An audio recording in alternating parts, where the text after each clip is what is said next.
ច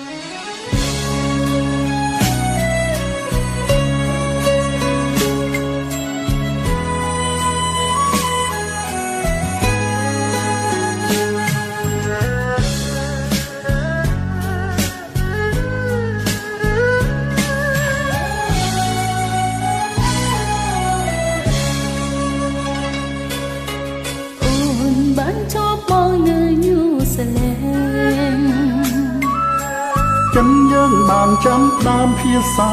ស្នេហាអូនមិនហ៊ានស្ដីប្រាំពីដួងចិន្តាតែបងក៏យល់ថាអូនស្នេហ៍បងដែរអូនស្នេហ៍បងគឺជាក្តីបំណងដែលពេលនោះអូនបានស្រងហើយស្នេហ៍បងបានត្រឹមតែពាក្យចំឡើយ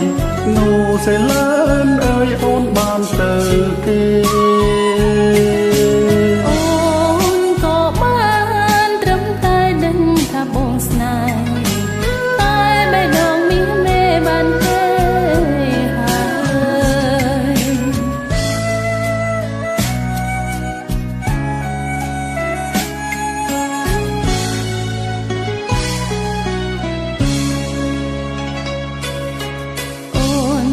ជួបបងនៅញូហ្សេឡង់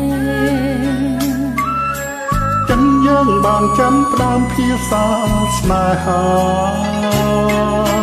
អូនមិនហ៊ានស្ដីប្រាំពីដួងចិន្តាតែបងក៏យល់ថាអូនស្នេហ៍បងដែរអូនស្នេហ៍បងគឺជាក្តីបំណង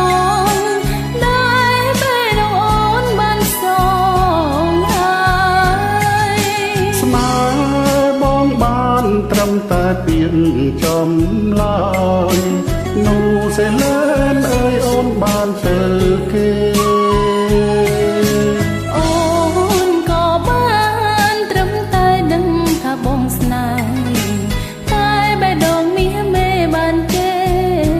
ហើយ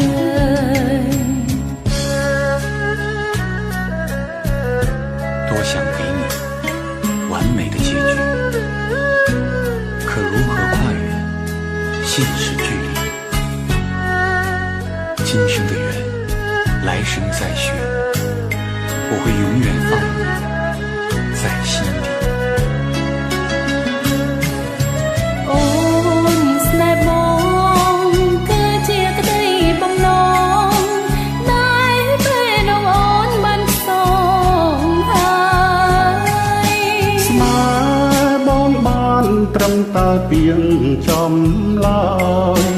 នោះសេលែ